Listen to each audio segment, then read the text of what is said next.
Hey everyone, today I'm joined by Caleb Cuccaro-Green, who I am very excited to introduce to the kind of metamodern spirituality conversation. I found Caleb's videos. I believe this is what happened, though Caleb can remind me. Maybe Caleb, did you reach out to me, or was it just a sort of, I thought for some reason that I just stumbled upon it. The algorithm sort of brought it to my attention. The algorithm brought us together. Yeah, yeah, You thankfully commented on one of my videos and that's said, right. "Hey, we should talk." Exactly. Yes, that's right. So one of the few instances where the algorithm has done something very special and divine for me and bring me to the awareness of Caleb's work.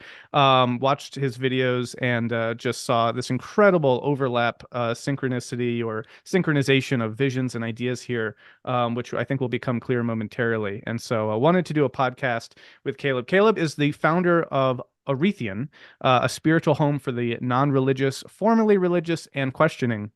And this presented as a quote modern spirituality community, though I would opine that it's a very meta-modern spirituality community, as we'll get in to in a moment. Caleb was raised in a traditional Christianity, a form of traditional Christianity, was later trained to become a biblical archaeologist, and this sort of precipitated a deconstruction event, which has now flourished into a reconstructive effort in the form of Arethion. And so, again, people hearing that will get a brief sense of how all of this will overlap. But I've been really very just pleasantly and I don't know, just surprised and delighted by all of the just sort of overlap between the work that we're doing, and so wanted to have you on the podcast. So thanks, Caleb. Appreciate it. Yeah, of course, it's an honor to be here. And this is a great community that I have only recently discovered, again, because of the fortuitous YouTube algorithm. So, anyway, it's great to be speaking with you as well as with your audience. Thank you. Yeah. So first up, let's just give people a little bit of sense of what this is and where all this kind of comes from. So say a little bit, your kind of extended elevator pitch. If the elevator, stopped working for a few minutes and you had an occasion of say maybe 3 to 5 minutes to give the elevator pitch for Arethion, what is it and what's the vision for it? What's it trying to do? Yeah. So Arethion is a modern, or as you put it, really a metamodern in certain ways, spiritual community for people who have left the traditional legacy religions. Be it, there are lots of labels for kind of what's going on in our world, the meaning crisis, there are fundamental political, environmental shifts, et cetera. And there's also obviously the statistical data about a number of people are feeling uncomfortable or seeking a change from traditional religion. And one of the personal experiences that I had was going through a move away from fundamentalist Christianity and not feeling like there was a landing pad. And one of the things that I'm keenly aware of, we'll talk about this a bit more, but I have an anthropology background. Mm, And it is very front of mind for me that religion is not just a propositional belief system. It is a community. It's a sense of identity. It's group identity. It's customs and rituals. It is a huge fabric of different interlocking and interwoven pieces. And so one of the things is that people, oftentimes have to reconstruct these elements if they leave a traditional religion. I know this from my own personal experience that if you're part of a church community, if you're, that's your sense of purpose, it's your identity, it's your group identity, your friends. I've even worked at Christian organizations before, so it was my job in certain respects. And then if you part with that, all of those elements can disappear at once. mm. And that can be emotionally, relationally, psychologically traumatic and devastating. And so Arethian is an attempt to create a space where we can chart a new vision for spirituality and where we can create a place for people to go if they are seeking something new. Plenty of people are going to choose to stay in the legacy religions, that it's serving a purpose for them, is giving their lives meaning. But for those who are questioning or who want to leave, Arethian is an attempt to make a new home and to forge a new collaborative spiritual community. Awesome. Yeah. And so the videos that you've got posted already on this, well, we'll get to those in a minute in some more depth, but they do a good job laying some of that out. Also, there's the website that I'll also Mm-hmm. link to that explores some of this.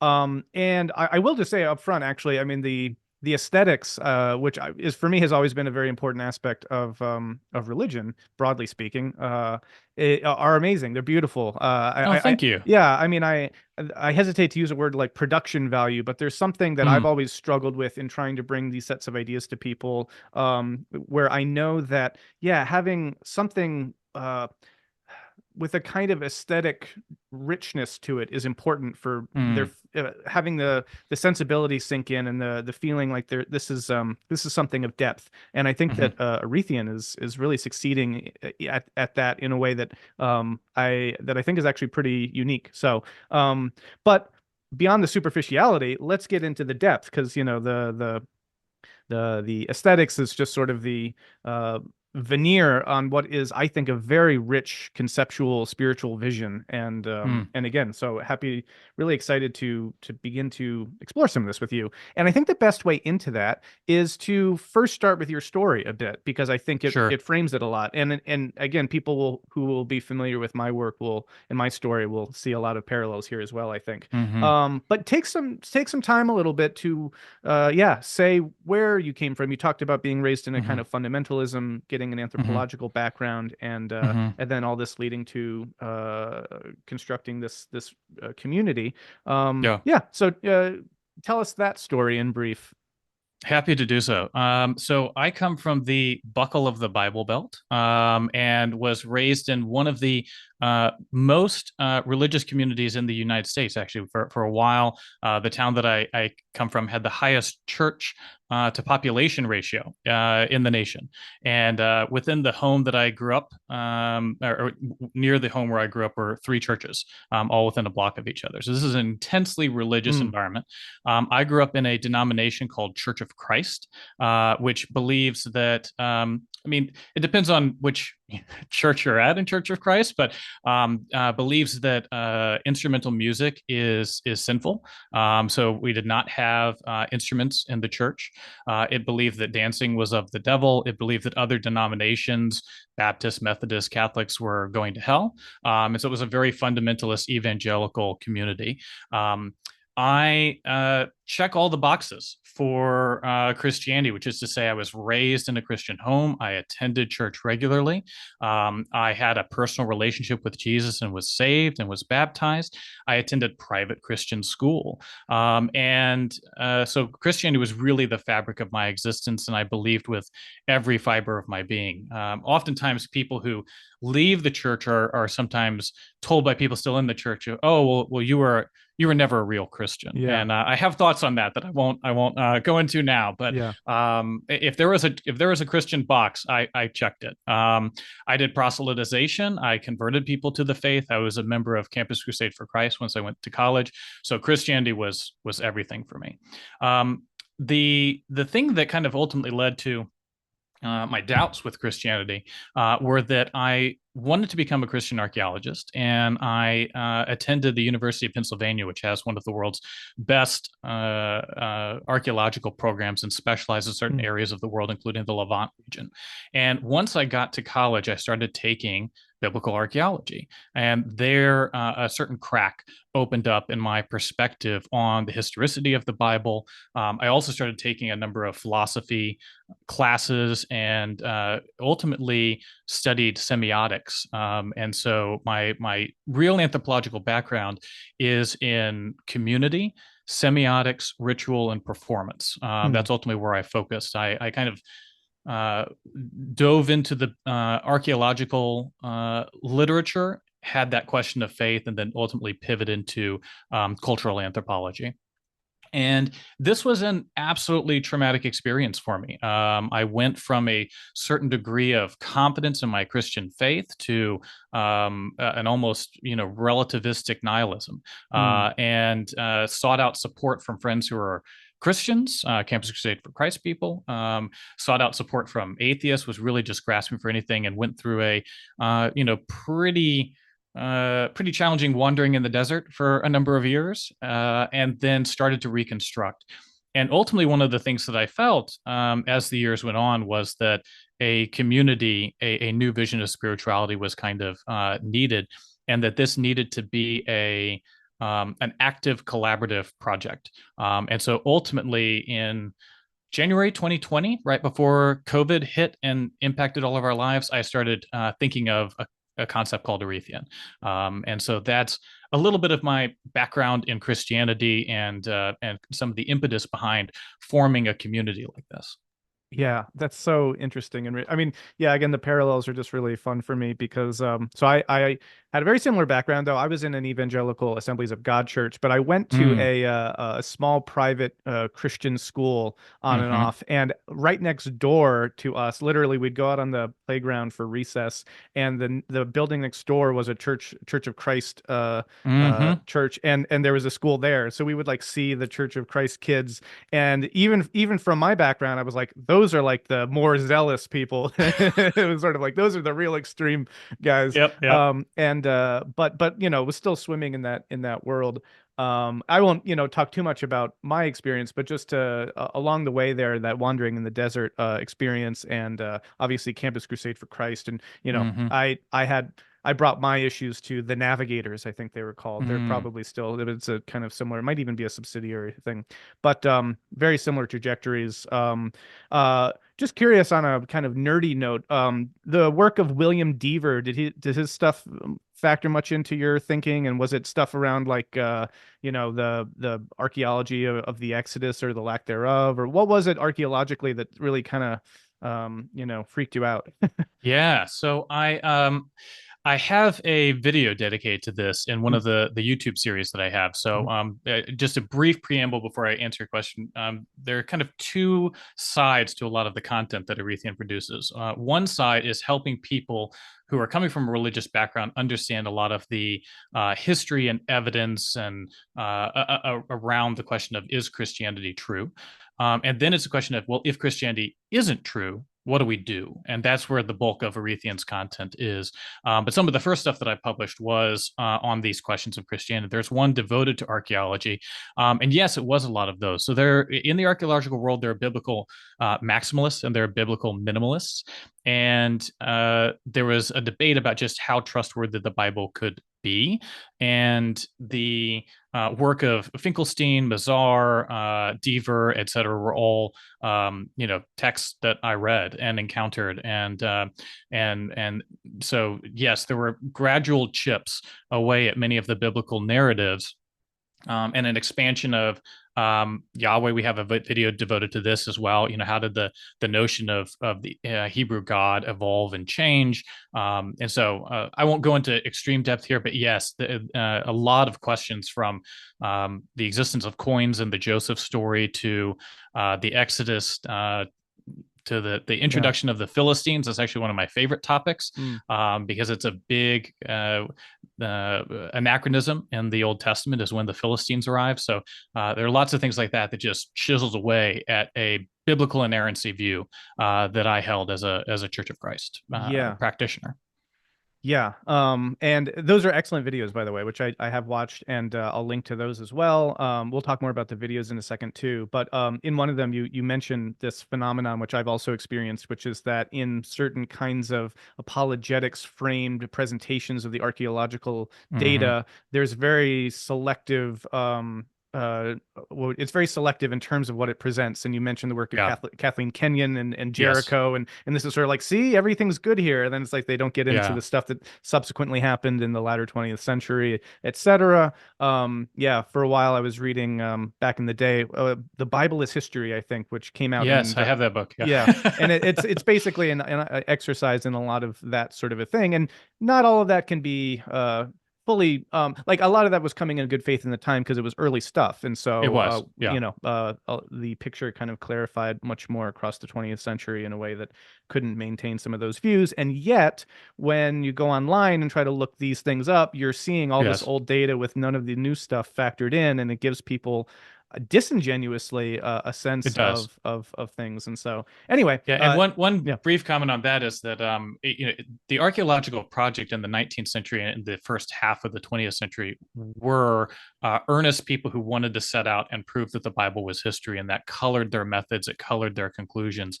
And Deaver, I think, actually mentions this in one of his books that it was by the 70s and 80s that those projects were being reevaluated, that the biblical accuracy really started to stumble, and then by the end of the 20th century, it had pretty much fallen apart. And so when you do encounter a lot of those Christian articles and texts, they're actually citing archaeologists from the 1920s or things like that. Mm-hmm. That's one technique that's used. There are multiple that are used, but that is one of the challenges. And kind of looking for answers within the Christian ecosystem. And Christians are right to express a certain degree of hesitancy or concern about going outside the Christian ecosystem because there is bias. Bias is something that can be present in any source, but especially in the Christian ecosystem, I think that it's people who only look for answers there. It can be a little bit misleading for them because you do need to compare and contrast different sources of evidence to really kind of get at the truth. Yeah, very much so. And again, another parallel for me was, I was just wading my toe into these waters. I was finding a lot of Christian apologetics work that were aimed at Mm-hmm. people like me who were trying to look for Mm-hmm. answers within the fold. Works by, Mm-hmm. folks like Josh McDowell. I have this book down here, Oh yeah. Handbook of Today's Religions, which is basically a uh an attempt to present the basic facts about all the other religions, Yeah. but always with the conclusion very explicitly stated about why they're wrong because they Yes. aren't Christian. And so when you're just starting to explore this material, it's often these kinds of things that you're finding, and they can provide a kind of sense of reassurance and like, oh, okay, Mm-hmm. I'm still on the right path. But in Mm-hmm. terms of trying to engage in the intellectually honest endeavor of like familiarizing yourself with the broad swath of information and facts out there, there are certainly more rigorous ways of approaching that kind of endeavor. And I will also say, and you point this out, which is I think very beautiful, that some of those Christian archaeologists that you named were themselves the one that who, despite setting out to sort of prove the biblical Yes. account, were good scholars and basically had to Yes. say in their findings, actually, this doesn't accord with what is in the text. And that Yes. takes a lot of intellectual integrity. It does. It does. And those are more recent excavations. So, and I wanted to include them because I have a tremendous emotional connection to what they went through. It Mm, is very hard to publish those results when you know that it is a blow to the Bible's accuracy. But I felt it was also important for Christians to know that these are Christians themselves who are reacting to and adjusting to the reality that the archaeological support for the Bible is dwindling. And it's not to say that there's no archaeological support. I cover some instances of accord between the Bible and archaeology, but that usually only hits at certain eras of the certain time frames within the biblical account. mhm. Basically, the further back you go, the less and less and less archaeological support there is. Yeah. And just finally, on to uh, say something to what you mentioned earlier about, the common reaction amongst people within one's religious community when you come to them with these issues, or maybe when you Mm-hmm. part from the tradition, the common reaction of people saying, "Oh, well, that person was never actually really part of the fold." Right. Something I experienced myself and was very psychologically troubling. It's a very hard thing to deal with Yes. when, as you say, like, you check every box. You have an experience of like throwing yourself into this in a way that Mm-hmm. many people don't, and it's precisely out of that conviction, that passion, that enthusiasm for this material Mm-hmm. that you discover the problems, and then Mm-hmm. people want to turn around and say, "Ah, you were always lukewarm or never really part," and sort of like it's well, I think people can make of that what they will, but that was just something I wanted to mention again, because uh I also, I mean, I experience this now too, that there is obviously these sort of immune responses that occur within Mm-hmm. communities and groups. And as an anthropologist, someone who studied communities, I'm sure you can speak to some of this as well, both from the inside and from the anthropological perspective, that when challenges are posed, or when certain kinds of critiques are levied, or just certain kinds of something that rocks the boat, there's Yeah. kind of immediately this sort of self-protective set of measures that gets activated by people within, Yes. who want to basically, yeah, fulfill a kind of immune reaction, expel the Mm-hmm. heretic, blame, but whatever the strategy is, and it's very unfortunate. And one of the things that I'm trying to advocate for as people navigate the faith journey and the Christian journey Mm-hmm. is, to try to encourage more internal critique, questioning modes of deconstructive exploration from within the tradition, so Yeah. that those kinds of massive ruptures aren't necessarily necessary, but can be absorbed. Anyway, any other final thoughts on that? Yes. So One thing that I think is probably worth mentioning is just a quick clarification on Arethion, because, and this is going to lead into my answer. Arethion is seeking to provide a number of things. It's seeking to provide content to create a space Hmm. and a community, and we do that in several ways. So it's on Instagram, it's on YouTube. We have a social network on our website that you can join and find people who are at a similar space for you, who are exploring spirituality, who have left a legacy religion. The reason I'm mentioning that is that I think it's critical within this community to provide resources for people that are practical and help them navigate both this transition, but also the ramifications of the transition. And so we Yeah. have a video that's dedicated to how do you leave Christianity if you want to, which is not something that I had.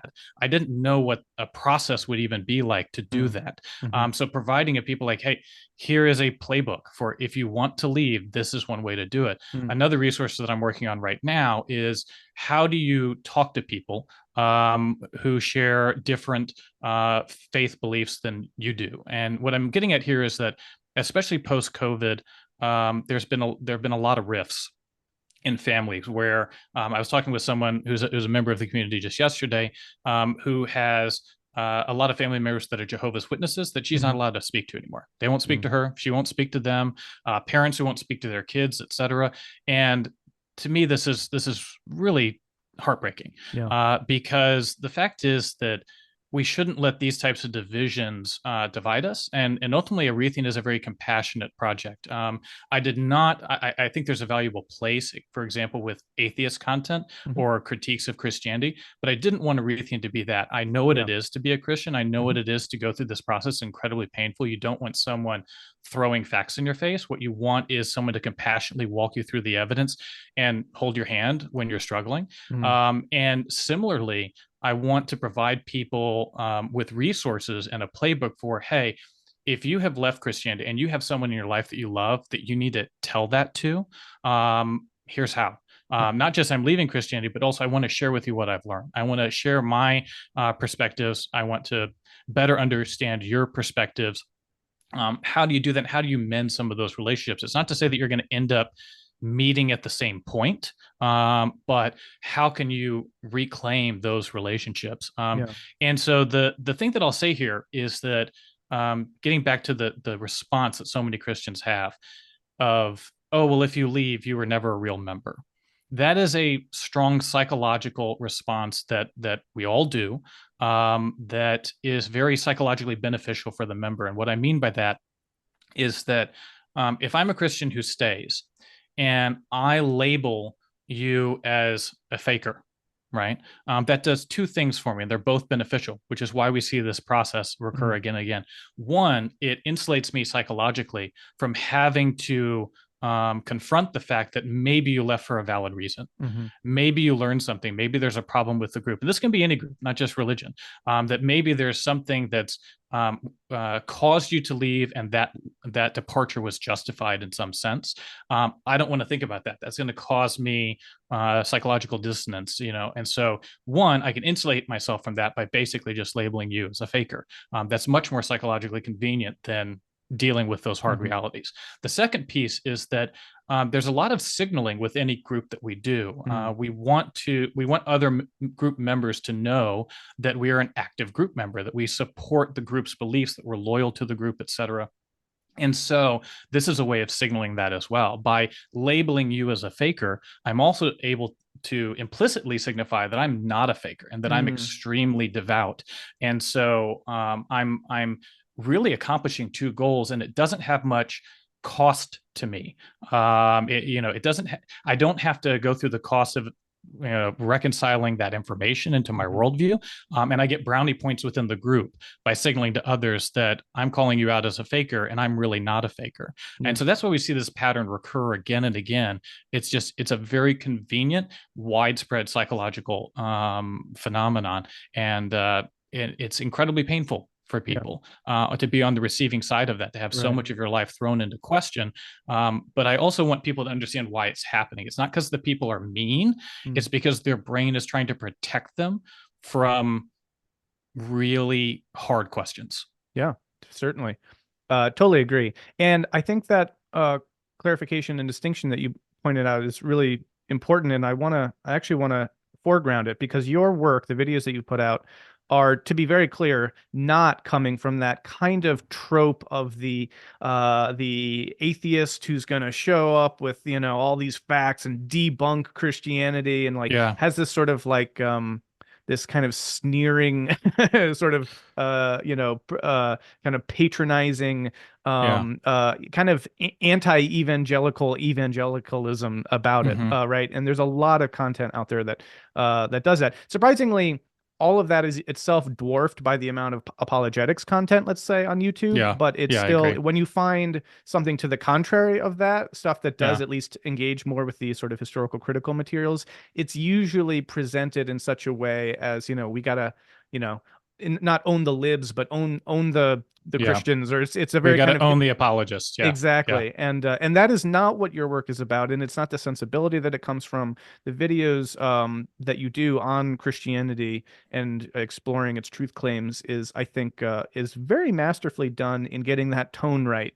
Because Hmm. it not only is the tone, I think, the right one, also the level at which you are presenting the information is very helpful. It's not jargony, it's not overly academic or heady or Hmm. whatever. It just it presents this material that people would be getting from, kind of graduate level work or even undergraduate level work, as you explore these things, and then kind of posing the questions about the implications for it, but in a very compassionate way, I think. So I resonate with that a lot, because, well, for multiple reasons. One, briefly, is because this sort of antagonism between believers, not Hmm. non-believers, religion, science, all this Hmm. stuff is just this very unfortunate Yeah. social kind of culture war that's still going Hmm. on, and that's not going to be the way forward. But what will be the way forward are things like Arethion and the kinds of more compassionate ways of presenting these ideas to people, specifically from people who have moved through the tradition themselves and are looking Hmm. for trying to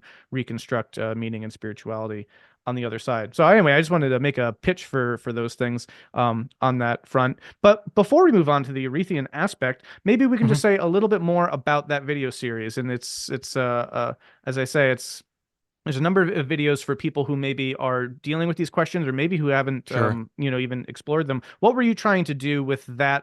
What's it called? Is Christianity True Is series your place? Christianity Yeah. true? Yeah. Yeah. So it's a multi-part video series on YouTube that asks the question, is Christianity true? And it starts from the very beginning. And I had in mind myself, I had in mind a lot of my family members and friends who are still in Christianity, in architecting it and writing it. And it asks some of the questions that, really burn a hole in the heart of Christians, which are things like, hey, I have a problem with the concept of hell. Or I don't know that I'm satisfied by the questions of the answers to why we suffer, or I've seen some strange things in the Bible that I'm not sure. Are there contradictions in the Bible? Can we rely on the Gospels as eyewitness authors? And the thing is that uh, the video series walks people through these questions kind of one by one and really starts at the beginning. Okay, you are a confident Christian because you know that the Bible is true. You've personally experienced Jesus, and creation testifies to the truth of the Bible and to the truth of Christianity. Let's walk through all of those beliefs and let's look at the evidence one by one by one, but do so in a way that's compassionate. And one of the things that I wanted to do, there's a bibliography included in the description of every video, Mhm. and people will see that it is a mix of apologetic sources, of atheist sources, and of general academic sources. And I have really focused on times where we should nod and be grateful for the progress of Christianity, the ideas of Christianity. We should call those things out. At Mm. the same time, if there is an issue, then we should note it. And so I begin, for example, by pointing out that in most Bible translations, that's just one example. I just want to kind of tease how this kind of video series works. If you open up your Bible to John 8, you will likely see an asterisk, depending on your translation, but most translations have it, that says that the portion of John 8 where Jesus defends the adulteress by saying, "Let he who is without sin cast the first stone," you'll see an asterisk there that says, "Not in our oldest manuscripts." And that is the translators very politely telling you this is a forgery.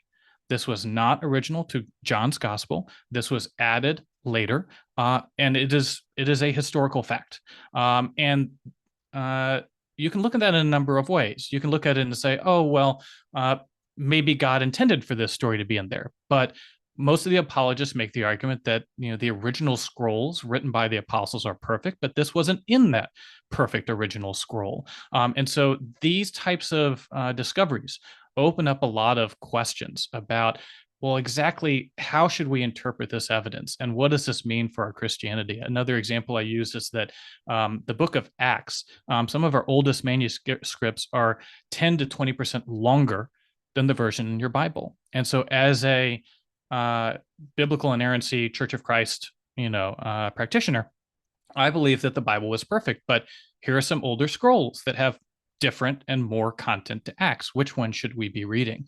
And so it begins with questions like that, and then really goes through everything from the authorship of the New Testament Gospels, whether or not certain elements of the Jesus tradition were mirrored or based on other types of myths. It goes through the archaeology of the Bible, it goes through the Old Testament, and ultimately theological and philosophical questions, and even ethical questions. Is the Bible a good moral system? Why do we suffer? What are the Christian answers to that? Do they hold water? And then ultimately we come to a conclusion at the end of the video series, and I offer thoughts and resources on, if Christianity has problems, which ultimately this video series believes that it does, what do we do about those problems? And I want to be clear that I have friends who have seen this video series and have decided to remain in Christianity.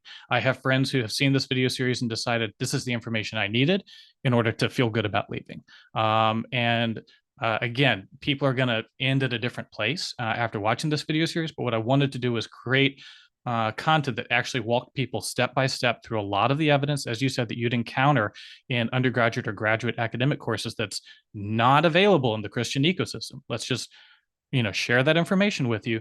You can make up your own mind and do so in a compassionate way that is cognizant of the fact that every question that we ask is a serious serious impact on someone's life and their philosophy and their identity and community. And so it tries to be compassionate in that way. Yeah. Yeah, and it really is excellent. It's also, I mean, all these videos are relatively short. It's not a huge time commitment. You could probably go through Yeah. this, relatively quickly. So anyway, I'll stop pitching this series. I think it's excellent for raising these sorts of issues in the way that you do, and yeah, in the manner that it's presented. And I guess where I then want to go from there is to Arethion, because Mm-hmm. another key aspect of this is that this doesn't terminate in, oh well, I guess we all Yeah. live in this meaningless nihilistic world, and Right. just get with this sort of scientific reductionistic atheistic materialism, because most Yes. people, when they're presented with that, they're like, well, that's no good alternative. I'll stick with this other That thing. doesn't sound appealing. Right. So, what this is all in service to is this broader vision, which then brings us to Arethion. So, uh, uh, talk about that. Talk about, I mean, you already gave us a little bit of an introduction to what it is. Mm-hmm. Um, talk more about Hmm. There's a couple ways into this, because I'd love to get into two aspects. One of it is the community side of it, but I'd Mm-hmm. also you share with me some of the videos that you're doing on sort of Mm-hmm. what Arethion is presenting as sort of how do we see the world, essentially, right? Like, how do we Yeah. think about value, meaning, these sorts of things. And again, profound overlap with the kinds of Mm-hmm. conversations happening in the metamodern spirituality conversation. So yeah, speak a little bit more now to where all that was in service to what you are doing on the reconstructive end of this, what Arethion is, however you'd like to jump into that side of Yeah. things. Yeah. I guess the way that I'd begin is that I've chosen the word spiritual community for a very specific purpose. The word religion, most people, we use this word all the time. And just as as an aside, again, my background is in semiotics. And for people who don't know that, it is signs and meaning making. And so it's really the processes that are linguistic, artistic, etc., that allow me to say a word, and then you have a concept arise in your mind, and it's that process that semiotics studies. So the reason that I'm using spiritual community is that religion is actually a very new word, and that is not how an engagement with the spiritual would have been defined by most people throughout history. And we're just covering the linguistic period. I mean, most of human history is pre-linguistic. And so the religion, I think, is a useful frame for talking about things, but I haven't called it a religion because Taoism is called the way. A lot of these spiritual traditions, this was just a way of seeing the world. It was a way of seeing the world. It was a way of acting in the world. It was a value system. And so it was really multifaceted. I mean, if you think about religion, it covers everything. It can cover everything from what you believe to how you define yourself to the way that you dress, what you eat. I mean, it is a pervasive way of life. Mm-hmm. And so I think that a spiritual community helps us orient around something that's hopefully not quite as imposing as religion, but also doesn't succumb to some of the limitations of that term and historical baggage of that term. The ultimate goal of Arethion is to create a community, a way of seeing the world, and then to ultimately promote an ethics of service. And I talk about those a lot in videos and on the website. So I'll cover each of them in turn. First, it is a community. It is a collaborative spiritual community. It is a community where we can align on certain shared values, but there is not a ultra prescriptive definition of certain things. And what I mean by that is Arethion believes that we have an ethical obligation to talk about things that are untrue. But there, and we can get into concepts of God or something like that later. But there are concepts that are most likely true, Mm. right? And I believe that once you get into the most likely true, you have to admit a certain degree of autonomy. That if the most you can say is, okay, it's 90, I'm using silly examples here, but 92% likelihood, well, then from there, you let somebody else take it and run with it, right? And each person can have a slightly different conception of God or of spirituality. But what we can do within Arethion is we can close off certain doors. And this is also kind of the scientific method as well. You figure out Mm-hmm. a lot of things that aren't true or don't work. Mm-hmm. And then you gradually zero in on the thing that's probably true, statistically probably true. And so the community is about friendship, support, shared values, and but doing that in a way where people feel a kinship with one another. We know what we believe, but also we are permitted autonomy in our beliefs as well. And so Arethion is ultimately something that is a collaborative project. And so again, we can get into some of these things. You know, what do we mean by spirituality? What do we mean by God, et cetera? But that is the first and foremost element of it, is that it's a community. It is a spiritual community for people who don't traditionally think of themselves as religious, or who are moving out of legacy traditions and are looking for what's next. The second element is a way of seeing the world, and Arethion is it tries to align around certain propositional statements that we can make with a high degree of confidence about our relationship to nature, our corporeality, and ultimately, again, this is the semiotic background about how we construct meaning and what that means for how we should live our life. How do we live a life and flourish? How do we do good in the world? Those are some of the central questions that everybody asks. What's the meaning of life? What's a good life? How should I? What does it mean to love somebody? How do I make decisions in the world? And that leads into the second component, which is Arethion has a view of ethics, and that a core belief within Arethion is that we are all interconnected. And I could talk more about exactly what that means, but we are all interconnected.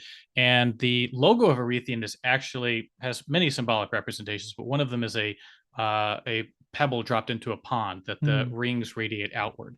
And that is obviously a representation of our actions and the preferences that we establish and the things that we do in the world.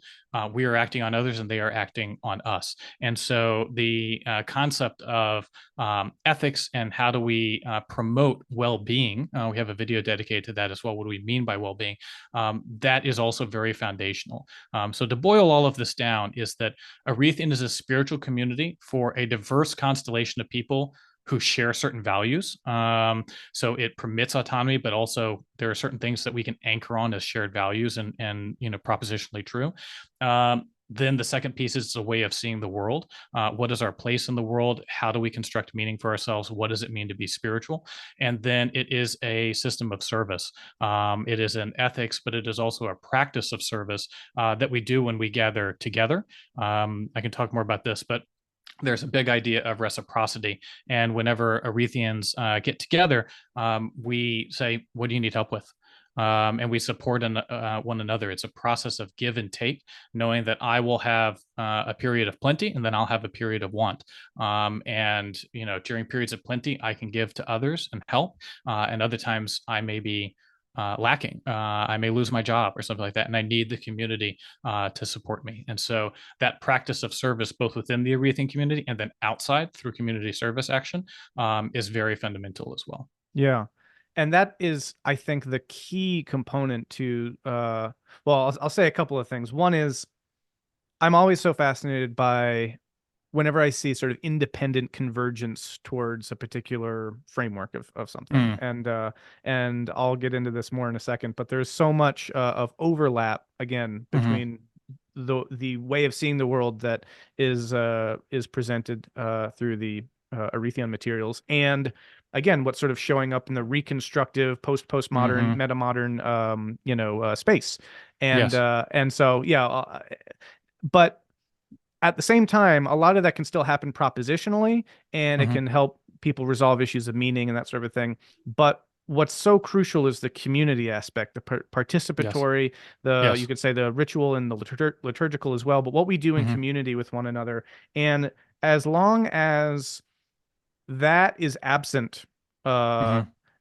then there is no, I think, really successful alternative for people who are trying to move through the legacy traditions and land somewhere else on the other side in a way that is Yes. that maximizes their well-being and their flourishing.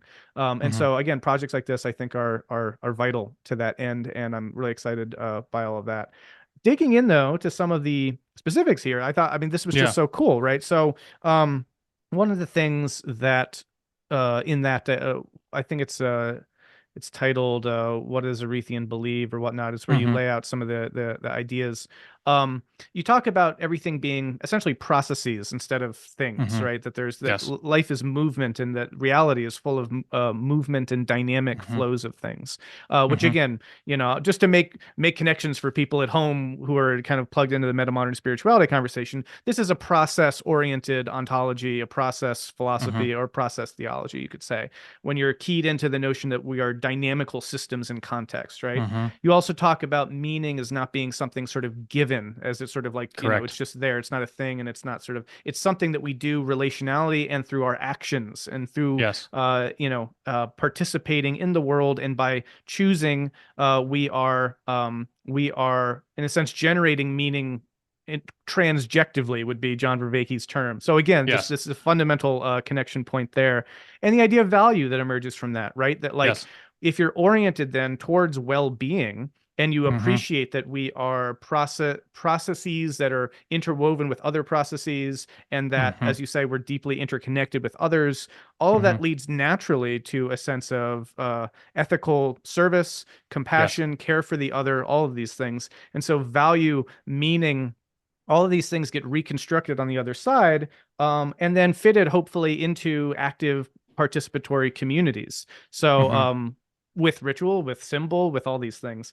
So Yes. all of that are just some connection points for me. And again, all of this is sort of things that we were talking briefly, I think, before we started recording, that you were saying you've been kind of exploring this stuff just independently on your own. Yeah. Yeah. And this, I hope, is sort of the initial, again, kind of, I don't know, opening for people to engage your stuff and for you to engage other people in this community who are deeply involved in the same things and exploring the same space. So I just wanted to throw all that into the mix. I don't know if you have any Yeah, thoughts on that. yeah, yeah, for sure. I want to express a deep sense of gratitude for stumbling upon the metamodern spirituality community and the ideas that have been discussed for a number of years now. So I've been rapidly trying to catch up on that material, but there's significant overlap, and I was definitely on kind of an island with my head in books and things like that. But it's great to be in dialogue because I think that will move all of these projects forward. To your point, I just wanted to quickly run run through exactly kind of what you talked about, which is that a fundamental belief of mine, and that's represented in Arethion, is that nature is process and movement. And I use several examples of this in the video. A lot of Eastern religions are very have beautifully poetic representations of this. I use one that's a bit more dangerous, which is that I talk about a tornado in the video. That Mm. a tornado is a swirling vortex of air, and the thing is that it's movement.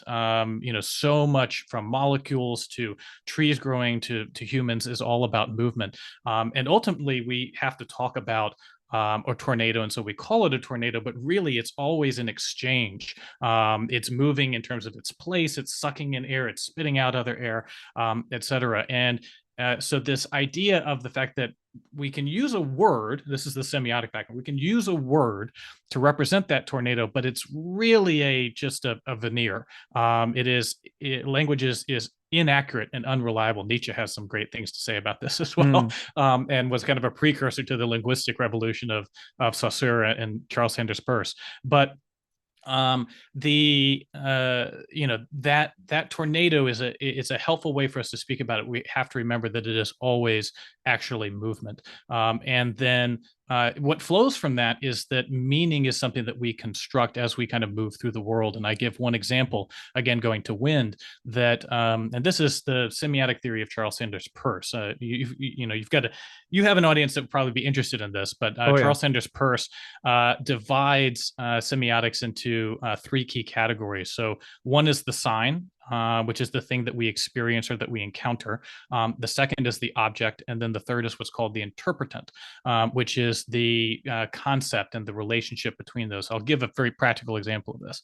When I'm standing outside and I feel the wind, that sensation, that feeling of the wind, is the representamen is the exact word, and so that's my experience of the wind. And then there is an object that is associated with that, which is wind, right? Something's touching my face while I'm outside, and that object is wind. But the interpretant, and this is a key element of Peirce's theory, can be different for different people, and that's where a lot of meaning is constructed. And so I give an example in the video of, if I'm running into the wind, then I'm running somewhere, and the wind is a headwind. It's pushing back against me. It's resistance. But if I switch directions and the wind is at my back, there's a different interpretant. Same representamen, same experience, same object, but now the interpretant is different. Now the wind is my aid, and that is the meaning making process. And so I take that idea of how do we construct meaning, and ultimately say that one of the great projects of humanity is constructing meaning that's positive, and we term that positive meaning well-being, which is to say that a lot of things in the world, I'll take a step back and phrase it a different way. A lot of times people ask the question, what's the meaning of life, as if it's external from us, that it needs to be discovered. And instead, I think that the meaning of life is something that's constructed. And then the question is, what are we going to construct? And ultimately, I believe, and this is the core, a core tenet of Arethion, that what we should be constructing is well-being. And that is flourishing, not only human flourishing, but also ecological flourishing. There are lots of ideas that flow from that, but that's the basic gist. Yeah. And just to jam on that for a second. So one of the things I'd like to know where you land on this also, just as an aside. I mean, at some point I'd love to just spend some time digging into the ideas and exploring them together and seeing points of agreement but also disagreement, and seeing like Sure. all that stuff would be really fun for me. But so like everything you said I totally track with, and I think it's really crucial for kind of reconstructing meaning and value. I want to see what you'd make of this though, right? Is that when you talk when I hear the term "we construct meaning," part of me now totally agrees with it. Part of me also wants to draw a meaningful distinction from the way that, say, like existentialists might have used that sense of "we construct meaning," which was something like there is no actual thing that we could call meaning, but we just have to kind of find whatever suits us, and and therefore we just kind of arbitrarily create meaning. As long as we're kind of passionately dedicated to it, then we do the meaning thing. And I think that misses something really important, which is that There are actually all right, I'll put it this way based on your example, right? When you're running into the wind versus running with the wind at your back, what changes there is your goal that you're trying to Yes. achieve, right? And so if you are goal directed and you're moving in this direction and something is Mm-hmm. impeding you, that Mm-hmm. has a negative valence, and then you experience that as Mm-hmm. sort of negative value because your Right. goal state is what is sort of your teleological meaning there, etc. Yeah. If the wind's at your back and that's where you're trying to go, the interpretation, the interpretant there is Mm-hmm. something positive. Mm-hmm. It's a value because it Yeah. is fueling or improving your means of achieving your goal or your telos or your meaning. So the point is that our goal states are the means by which we are interpreting things as positive or negative or valuable or Mm-hmm. not negative. But the whole idea of being oriented towards well-being Mm-hmm. is a let's say a telos or a goal Mm-hmm. that actually is not just arbitrary, right? Like Right. we have forms of well-being that aren't just like, well, some people like to drown and some people, right? It's like, Yeah. no, Yeah. actually, like there's a constraint on what a organism like a human being will experience as sort of Yes. flourishing and well-being, Yes. and that is not arbitrary, right? That's And right. so water will always be valuable for human beings. It will always Yes. help us achieve our goals. And I mean, I could go all the way back to that tornado you mentioned earlier, because we are like that tornado. We are a dynamic process Mm-hmm. using the energy gradients of our environments in order to sustain ourselves and meet our goals. Long story short, without blathering too much, it's just that the construction of meaning that we do as people is not just like anything goes. It's that No. it's the meaning is kind of constrained by a possibility space that we enter into to try to meet the goals of our flourishing, of our Yes. viability enhancing, and in that Yes. sense is not just random and arbitrary. Okay, so it sounds Yes. like there's some We, yeah, we're in total agreement, and I'll give an example of yeah. it. And so, one of the things that happens to people when they exit a legacy faith system, and I have a lot of friends who are like this, is like they leave Christianity, and then you say, "Well, are you going to talk to anybody about why you left and share your experience or the information?" You say, "No, I don't want to influence anybody else. Hmm. I don't want to do that." That's coming from several places. I think it's a very honorable thing to say, but it is, and I promise I'm coming back to your question, but I think this example will help. Their perspective is that they got out of Christianity through a mechanism of doubt. That mechanism of doubt is still working for them. They feel confident in their new beliefs. They feel less confident in Christianity, but there's still this element of doubt. We're like, well, I don't know if I'm 100% sure on this, and I don't want to Hmm. mislead somebody if I'm not 100% sure. Plus, there are prohibitions in the Christian text and community, et cetera, about like don't mislead other people. And so and Better plus for there are a so millstone to be tied around your neck and hurled into the sea than to there we yeah, go. He's yeah. got the quote. He's got the quote. And so, and plus, there are social costs to doing that. There are social risks, and so people don't do that a lot of times. And one of the things that Arethion is trying to do is provide people with resources, because I think that needs to be done. You may be familiar with Karl Popper's tolerance paradox. Yep. And to just summarize for people who aren't familiar with it, basically, if there are two groups of people, one who's intolerant and one who's tolerant, the intolerant will ultimately win, because the tolerant group will tolerate every infraction by the intolerant Hmm. group. And so, where I go with this is that Christianity is a proselytizing religion. It is a religion that believes that it is the only source of truth and that it should disassemble other sources of truth and replace them. And so, that is a fundamentally intolerant perspective. And if all the people who leave Christianity take up a stance of tolerance of, well, I don't want to tell anybody else what I learned. I don't want to share that information with them.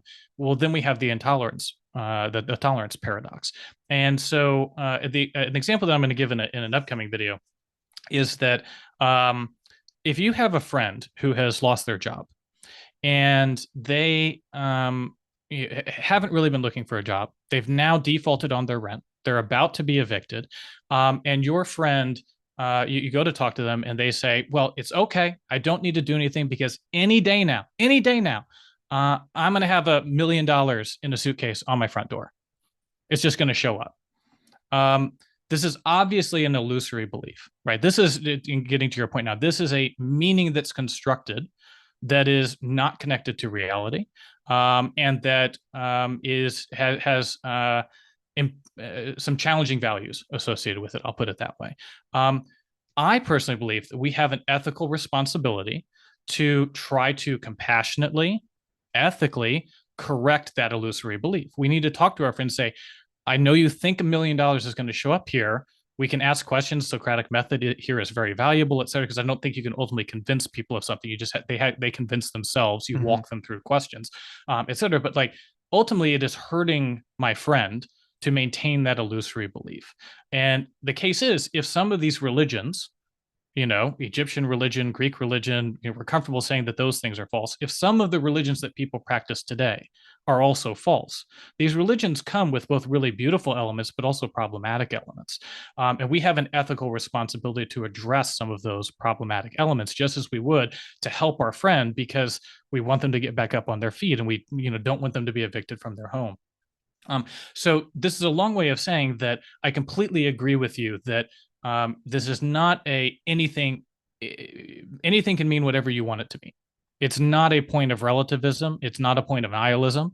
It is instead a statement that there are meanings that better accord with reality, and that we have an ethical responsibility to one another to move toward those accurate, at least as accurate as they can be, positive meanings in life. So just to echo and kind of broaden upon what you said, because we're totally aligned, that it can't be anything goes meaning. It is instead there are meanings that are more or less propositionally true. Yeah.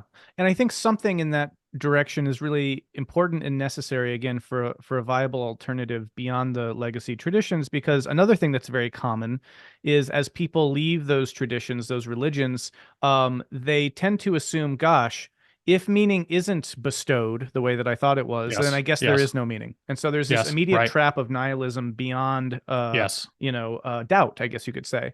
Yes. And then of course the ironic thing about that, unfortunately, is that that state of being is not one that accords with our flourishing and our well-being, right? We No. actually we need to be in tune and aligned with meaning and value if we are going to be in a state of well-being. And so this has, I think, two consequences. One, it gets people who leave religion stuck in a kind of nihilism Mm-hmm. without the ability to get, again, kind of reconstruct on the other side. And two, it leaves people within the legacy traditions looking at people who've left and saying, well, that's clearly not a better alternative if you leave the Yes. tradition and then you're nihilistic.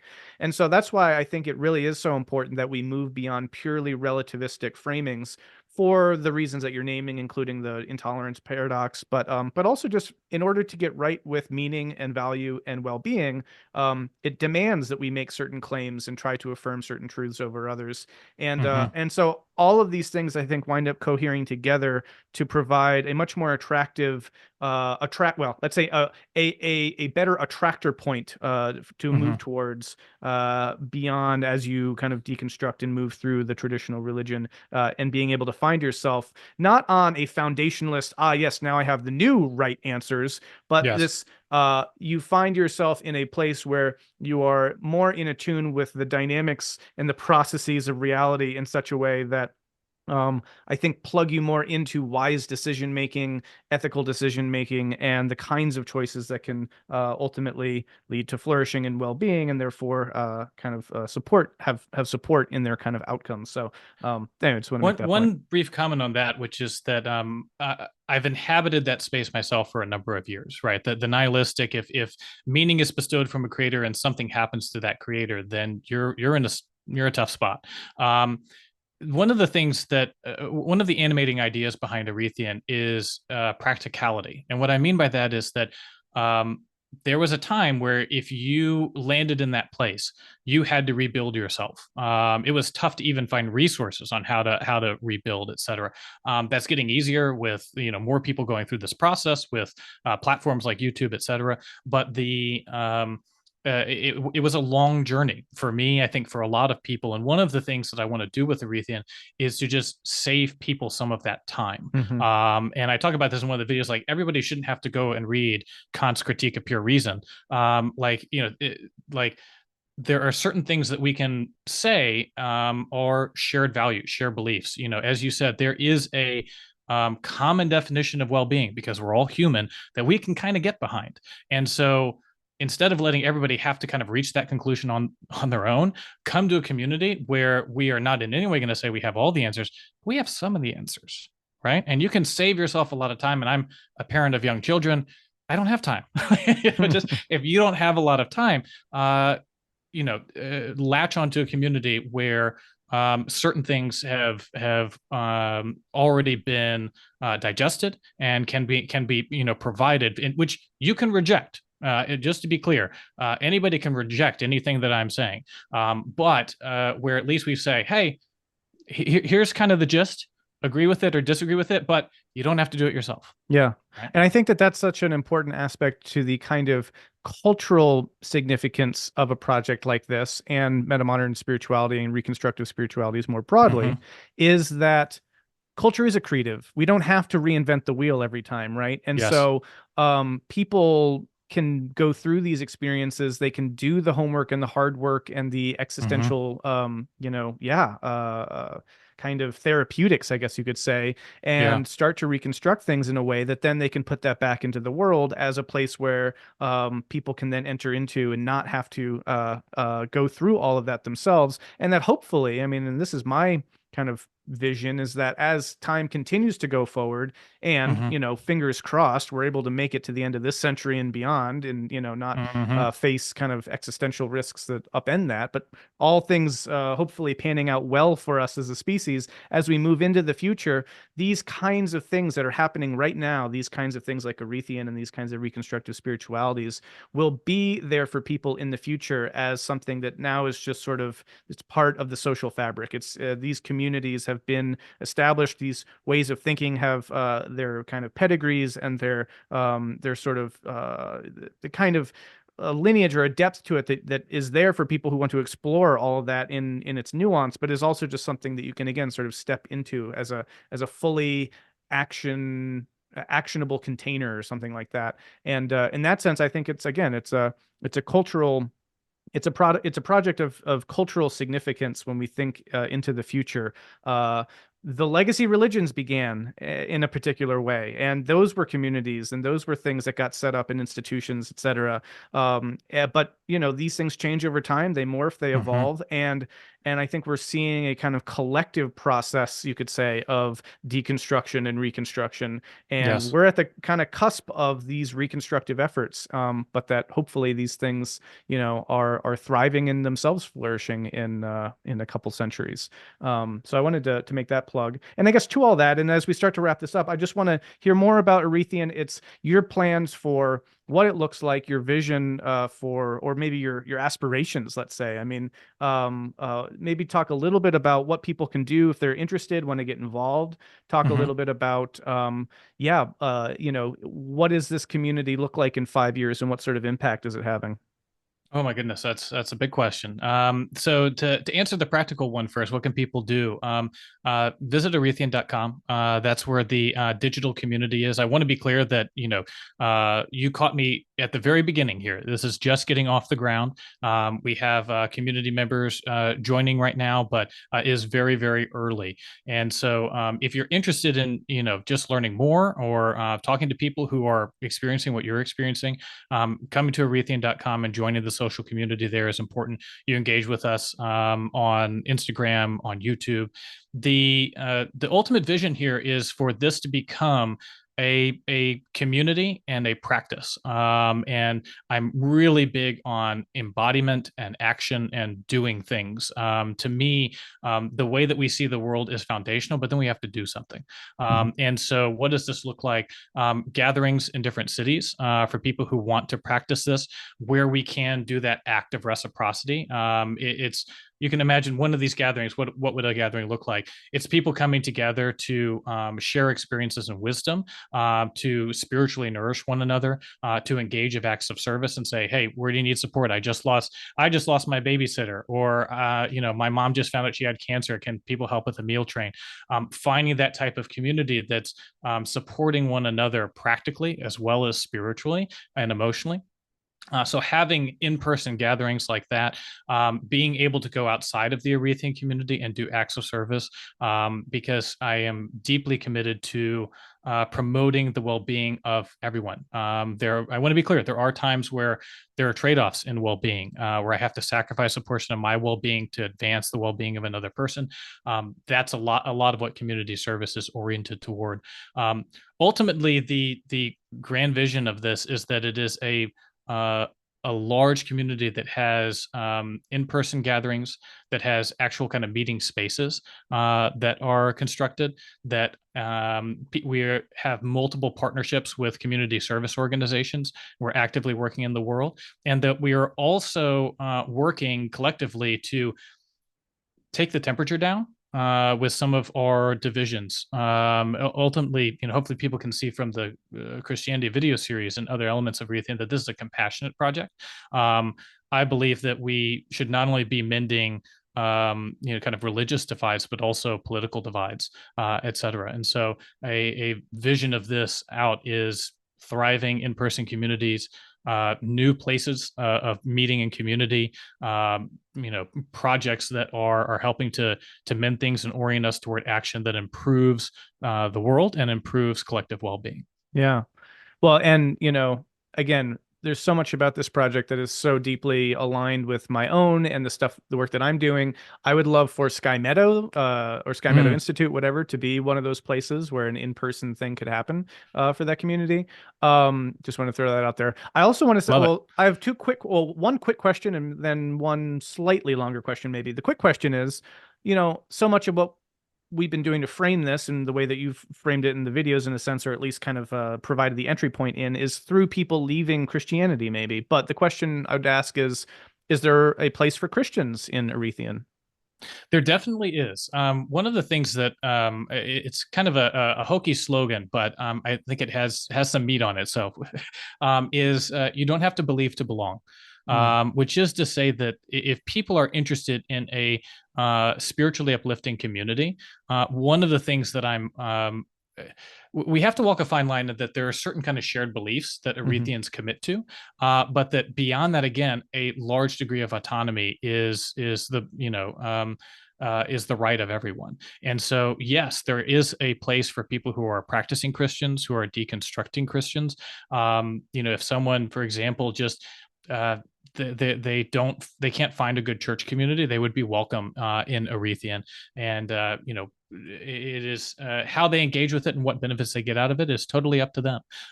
But it is a broad community that, again, ultimately unites around certain shared beliefs and values and commitments, such as some of the ethical and service ones that we're talking about, but that is open to anyone, Christians, people leaving Hinduism, Buddhism, practicing Buddhists, etc. Again, it is non-discriminatory. That's one of the things that I care deeply about, having come from Christianity. There were Mm. intense strictures on exactly what, and I'm Yeah. using the word here in the broadest sense, performance meant in that community, Hmm. and you had to perform in order to be a member of the community. That can lead to some real problems. Hmm. You need group unification, you need shared values, but that can also be taken too far. Yeah. And so Arethian is a open and accepting community in a way that at least I did not experience as a practicing Christian. Mm-hmm. And then another question is, these might be two versions of the same question, so I'll try both, I guess. One is, this is obligatory because for me it's so obvious that, well, something I've confronted in exploring, religious innovation, what I call creative spirituality, etc., Mm. trying to build novel spiritual communities, is, what people refer to as the cult question, right? Oh, are you just trying to make a cult, right? What's this newfangled term with all this stuff, right? So, I mean, how would you respond to that? So we actually have a couple of videos that dive into this. The cult question is going to come up. I fully expect that label to be applied. To me, within the sociological literature, there are certain features of cults. You're going to see a different list depending on the actual academic that you're talking about. But some of the things that I would point to as cultic behaviors are usually that there is a a leader who cannot be questioned. Sometimes these leaders have connections to the divine, or they say that they are divine. There's punishment for leaving the group. You're not allowed to leave the group. The group is the only source of truth. In general, individuality is discouraged within cults. It is much more about conformity. There's usually a strong apocalyptic dimension to many cults. And so Arethion has none of these facets. I'm a normal guy. It is a collaborative community. You can come, you can go. So there are, there are obviously going to be people who level that kind of accusation or that label against us, and I totally prepared for it, but it's just not true. And I think that, time will prove that out. At the same time, I'm sensitive to that, every new spiritual movement is called a cult. And Christianity was called a cult when it first started. So, you can look at the East all over the place. So that word is going to get bandied about, but that's not us. And time will prove that. Yeah. And then a somewhat related question, but I think also rather different, is the word religion, because you mentioned up front, right? Studying some semiotics and this sort of a thing, being very careful around what words you use and the baggage that they contain and all that.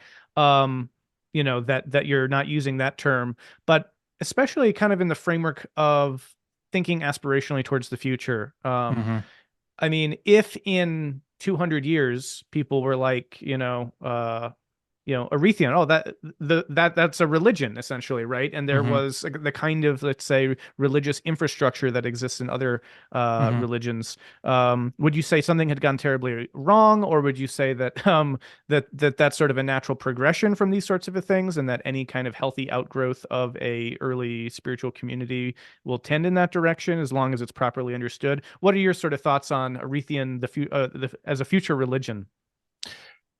So I'm going to give you a slightly semiotic answer here, because again, that's the frame by which I approach a lot of things. Sure. One of the things that we tend to do is we place a lot of emphasis on the representamen, and that's basically the sign vehicle that we encounter. And here's what I mean.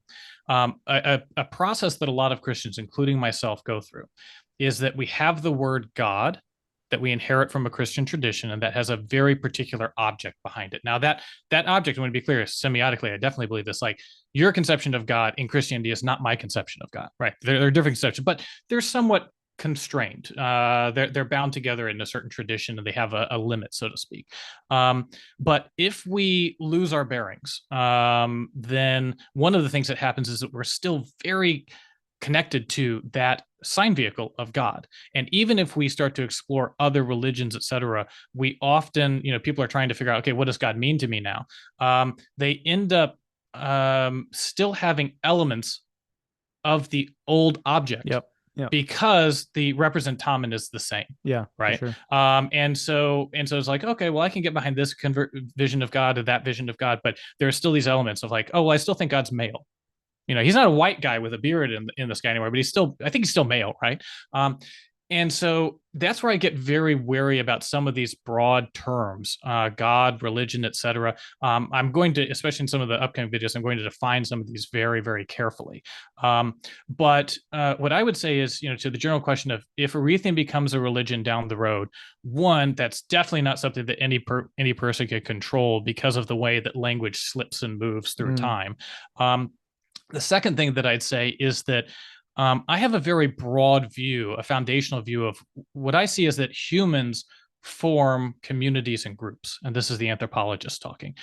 Religion is one valence that we put over certain types of groups and certain types of practices. There's a lot of anthropological research on the religion of sports, right? I mean, if you think about this, there are people who show up early to a football game. They paint themselves with colors, right? They eat ritual food. They go and they perform ritual acts by screaming and things like that. There's a game. The forces of good and evil are battling. You've got Zoroastrian dualism at work. That is exactly the same type of structure anthropologically as what happens in religion. Corporations are another example of that. there's a mission statement. You have to dress a certain type of way. You have roles that you're supposed to perform. There's a liminal threshold that you pass through in order to enter the corporation. So I have a very fundamental view of these are all group structures, and humanity erects these in all these different places, and then we kind of arbitrarily throw these terms onto them that try to distinguish them because they don't all share exactly the same features, right? Like that's what makes a corporation different from a religion. But to get to your point is that if people are using the term religion to describe Arethion, I think that is just a reflection of how groups at that point in time are kind of identified. So I hope I'm not dodging your question. I'm No, just not at saying all. that humans form groups, and that those groups have certain structural commonalities, Mhm. whatever you call them. Arethion is going to have that because it's a group. Mhm. And I think that one of the important elements of Arethion is those structures can be deployed ethically or unethically. Yeah. Right. I mean, Yeah. that's one of the things that differentiates a cult from other types of groups is that those structures are used for sometimes exploitative or manipulative purposes. Sure. So to me, it's going to have the structure of a group. The question is, how can we conduct ourselves ethically as much as possible in the operations and processes of that group? And then what label ultimately gets applied to it, I'm sure will change over time. But what I care most about is the ethical integrity Mhm. of that group construction, because Yeah. that's where I've seen so many things, again, from the anthropological perspective, so many things go wrong. Rituals can go wrong. Power structures and leadership can go wrong. All sorts of things can kind of blow up ethically if the structure of the group Yeah. is not taken seriously. Man, it makes me think that even in the legacy traditions, everyone in positions of, let's just say, power, Mm-hmm. or in the hierarchical organization of leadership, uh, they should study some anthropology as like a prerequisite, like I think that Yeah. would be that would change some stuff. No, all that rings very true, and I appreciate the nuance that you bring to that. I mean, yeah, as you say, not despite these shared structures, a corporation isn't sports and it's not a religion, these sorts of things. And one Mm-hmm. of the things that's kind of unique about, you could say, the religious expression of those deeper structures, is there at least ostensible orientation towards what you could call ultimate value or ultimate Yes. concern or something Yes. like that. And in that sense, yeah, I don't particularly myself.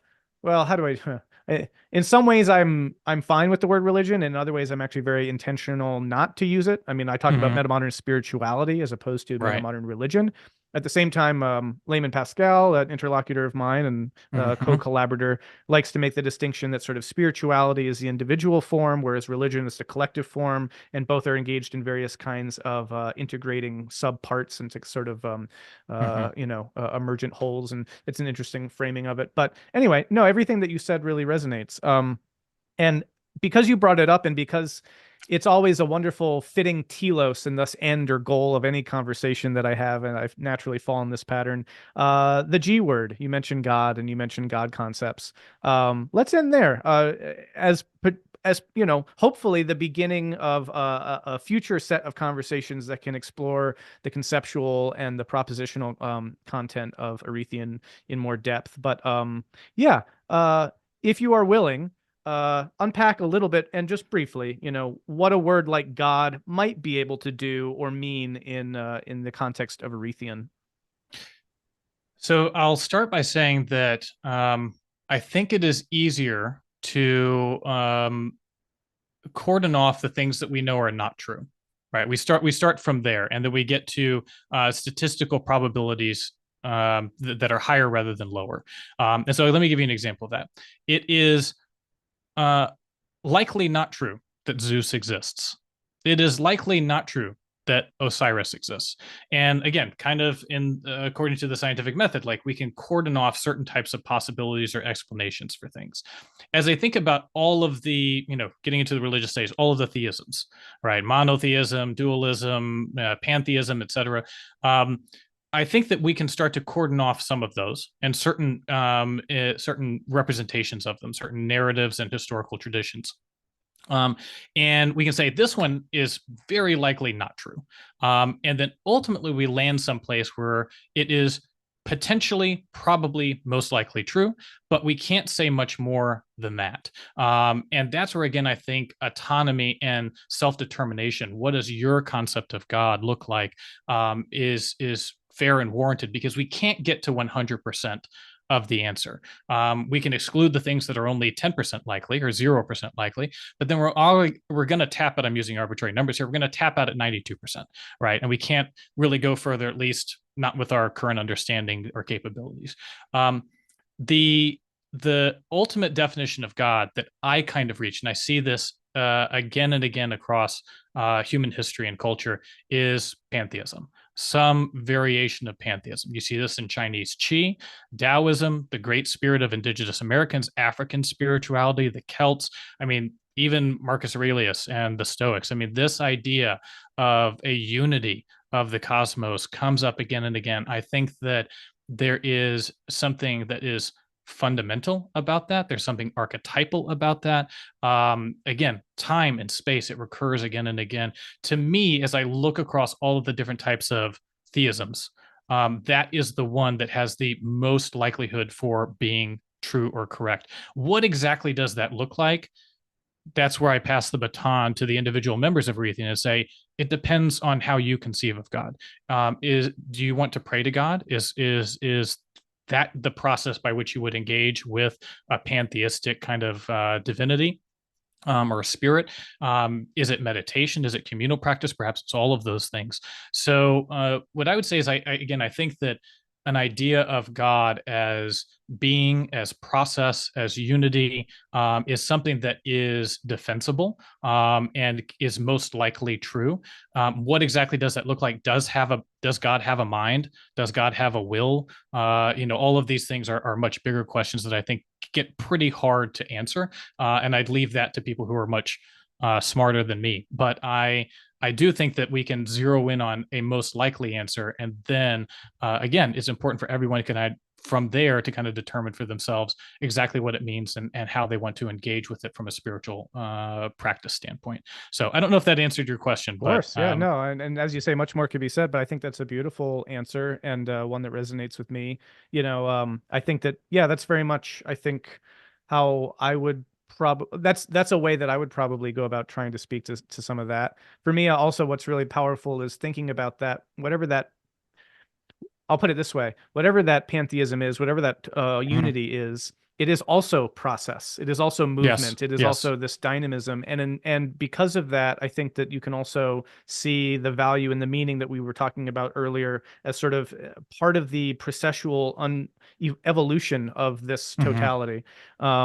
You also mentioned archetypes, and the sort of symbol of Arethion is very powerful, actually, in many ways. It's a mandala, right? Uh-huh. You mentioned the pebble in the water and the ripples, and Mhm. I'd be curious at another time to hear more about some of the representational meanings. But when I see it, I think very much of the mandala, and I think very much of actually, my symbol for the divine, for God, is the kaleidoscopic eye, which is this movement into deeper well-being, I guess you could say, deeper Yeah. unfolding of meaning and value through a complexification process of that pantheistic unity that ultimately concludes, if ever, in some kind of singularity of existence. And yeah, I guess we're getting really theological now in some senses, but in also in ways, that are, I think, as you say, very defensible based on probability and kind of scientific reasoning and this sort of a thing. So that vision of the divine is something that speaks to me, and the fact that this image of Arethion also is, what Jung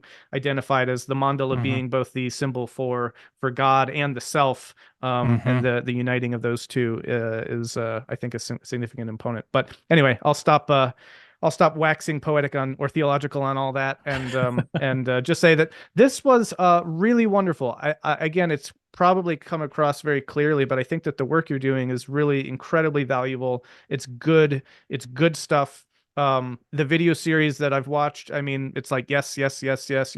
One can always quibble with little things here, there, whatever, but like, for the vast bulk of this is just an incredibly excellent project. And I'm looking forward to myself getting involved in this community in some way, and helping, hopefully, with this podcast and in other ways, to network this network into the other networks that are doing similar kinds of work, because I think that they're all plugging into something and converging upon something that the time is ripe for.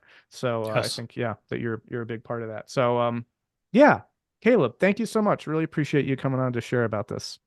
Thank you. It's been a pleasure. And I want to end by applauding the work that you do. And thank you for making this connection. And I hope that this is the beginning of more discussions and collaborations to come. For sure. Awesome. Well, take care, my friend. Cheers.